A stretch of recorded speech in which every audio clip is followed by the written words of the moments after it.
Balik lagi sama gue di channel Capek Nganggur. Kali ini gue bakal bahas hal yang berkaitan tentang psikotes. Sebelumnya, buat teman-teman yang belum subscribe, silahkan subscribe channel ini.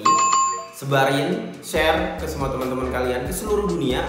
Kasih tahu ke mereka bahwa channel ini keren dan bermanfaat. Dan juga like ketika kalian menonton video itu dan dirasa video itu bagus. Oke? Jangan lupa juga nyalain loncengnya ketika kalian subscribe. Oke, buat teman-teman yang masih support channel ini, thank you banget. Alhamdulillah banget, sekarang subscriber gue udah lumayan, ya kan. Itu udah bikin gue makin semangat setiap harinya. Oke, kita langsung aja masuk ke materinya.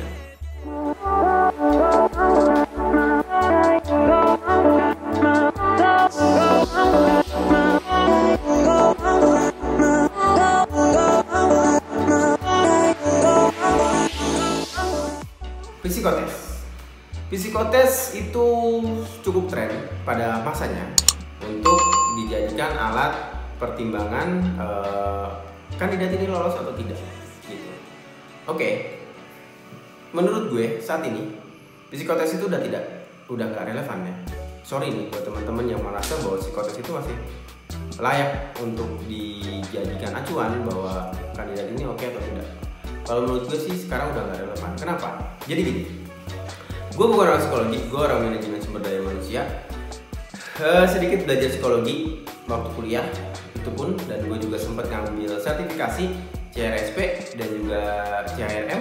Itu juga di situ belajar beberapa tes psikologi, ya kan?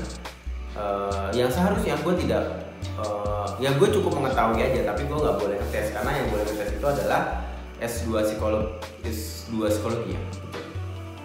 Oke. Nah, pada gue kerja pertama kali itu tahun 2013. Gue pertama kali kerja tahun 2013 dan gue rasa di tahun 2013 itu masih cukup relevan untuk psikotes dijadikan dasar bahwa kandidat ini atau calon karyawan ini oke atau tidak gitu ya. 2013, 2014, 15, 2013 sampai 2016 ketika gue awal kerja sampai tahun 2016 gue rasa masih cukup oke untuk dijadikan pertimbangan bahwa psikotes itu jadi satu pertimbangan inti lah bahwa karyawan ini diterima atau tidak. Tapi di tahun 2017 gue rasa sudah mulai tidak relevan karena gini loh, saat ini perusahaan itu sudah mulai banyak berkembang ke arah digital, ya kan. Bahkan psikotes juga yang tadinya offline bisa jadi online. Sekarang banyak sekali konsultan-konsultan atau lembaga-lembaga psikotes yang melakukan secara online, menawarkan bahwa psikotes bisa dilakukan secara online. Tapi masalahnya adalah sekarang Google jauh lebih pintar dari teman-teman semua gitu ya. Gue rasa Google juga jauh lebih pintar daripada tester-tester kali ya, mungkin, tapi nggak tahu. Oke. Nah, ketika lo cari contohnya kayak DISC test gitu ya, gimana cara mengerjakan DISC test? Itu udah ada di Google. MBTI ada, Kaplan ada, Pauli juga ada, 16PF ada, IST ada. Banyak kayaknya ada semuanya di Google gitu ya. Walaupun setiap tes itu gue rasa setiap perusahaan punya format tes yang berbeda-beda ya, tapi setidaknya dia punya gambaran lah. Wah, gue bisa belajar nih, gue punya gambaran gini. Walaupun di psikotes itu tidak ada benar dan salah gitu, tapi dia mau membaca kepribadian kita. Bisa jadi karena dia belajar psikotes di Google, dia belajar psikotes secara online, hasilnya jadi tidak relevan karena ya kita tahu yang dicari dari psikotes adalah karakternya dia tuh seperti apa. Ini orang match atau enggak dengan posisi dan perusahaan yang dicari saat ini ya. Jadi buat teman-teman saat ini dari tahun 2017 sampai sekarang gue rasa psikotes itu tidak relevan untuk semua perusahaan. Mungkin psikotes ini masih dilakukan oleh perusahaan-perusahaan manufaktur yang skala produksinya karyawan skala produksinya cukup besar. Operator-operator produksinya cukup banyak. Terus juga perusahaan-perusahaan yang udah cukup settle dan lama seperti Astra Group, mungkin Jarum, Sampurna, mungkin mereka masih menggunakan psikotes sekarang. Tapi saat ini kebanyakan perusahaan-perusahaan startup ataupun non startup itu juga sudah tidak menggunakan psikotes. Mereka lebih banyak fokus ke background check.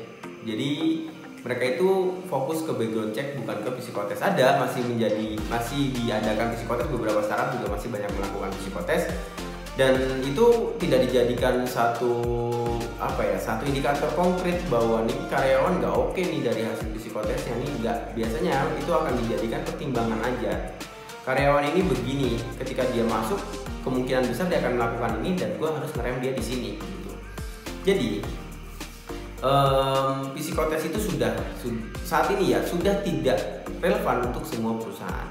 Hanya untuk perusahaan-perusahaan tertentu yang emang masih meyakini bahwa psikotes itu relevan untuk dijadikan indikator inti bahwa karyawan ini diterima atau tidak. Buat teman-teman, oke, setelah penjelasan gue yang mungkin sedikit ngalor ngidul lah, atau mungkin kalian bingung dengan penjelasan gue simpulin bahwa buat teman-teman semua, kalau kalian nemu tes psikotes, jangan khawatir, kerjain aja apa adanya. Lu kerjain sesantai mungkin, serileks mungkin. Gak usah takut lu salah atau benar. Gak usah takut lu diterima atau enggak. Yang penting lu kerjain aja, mau hasilnya kayak gimana itu urusan belakangan, ya kan? Yang penting lu ngerjain dengan santai. Pokoknya psikotes itu lu harus relax lah, harus santai. Gue pertama kali ngerjain psikotes itu tahun 2008 ketika gue masih SMA tuh, penjurusan tuh IPS sama IPA. Ya kan, gue harus tes psikotes. Itu pertama kali gue, wah itu 150 soal deh kalau nggak salah. Ya 150 soal dan gue harus bener-bener istirahat. Gue nggak tahu waktu itu psikotes itu kayak gimana, gue nggak tahu sama sekali. Dan gue tahu psikotes itu literally, dan gue memperdalam psikotes. Gue baca alat-alat tesnya, gue pelajarin alat-alat tesnya, gue cari tahu alat tes ini untuk apa, itu ketika gue udah bekerja. Dan asal lo tahu gue belajar dari mana? Pertama kali gue belajar dari Google. Oke, gue bener-bener belajar mempelajari tentang alat tes itu dari Google. Tapi sebelumnya gue belajar di kuliah juga, kayak analisis kerja, psikologi kerja, kayak gitu gue belajar. Tapi itu kulit proses. Pertama kali gue belajar di Google, kemudian habis itu gue ngambil sertifikasi. Dua sertifikasi itu cukup membantu sih, dan cukup luar biasa, membuat gue terbuka atas psikotes itu kayak gimana. Oke, thank you buat teman-teman, itu aja pembahasannya. Jadi jangan pernah takut dengan psikotes, lu santai aja, karena psikotes itu menurut gue bukan salah satu indikator yang penting dalam penerimaan karyawan, karena sekarang udah banyak teknik dan trik gimana caranya hiring tanpa menggunakan psikotes tapi itu bisa match dengan apa yang kita cari. Bahkan ya psikotes sekarang juga banyak zone-nya yang dirasa bagus, ternyata ya topengnya nggak kebuka. Ya harapannya psikotes kan topeng kebuka, ternyata nggak kebuka. Ya itu yang tadi gue bilang, banyak orang belajar di Google gitu. Oke, thank you semuanya, semoga bermanfaat informasi kali ini. Jangan lupa subscribe, nyalain loncengnya, share ke seluruh dunia, katakan ke semua teman-teman kalian bahwa channel ini keren dan bermanfaat. Like jika kalian menyukai video ini. Salam capek nganggur, karena nganggur itu capek.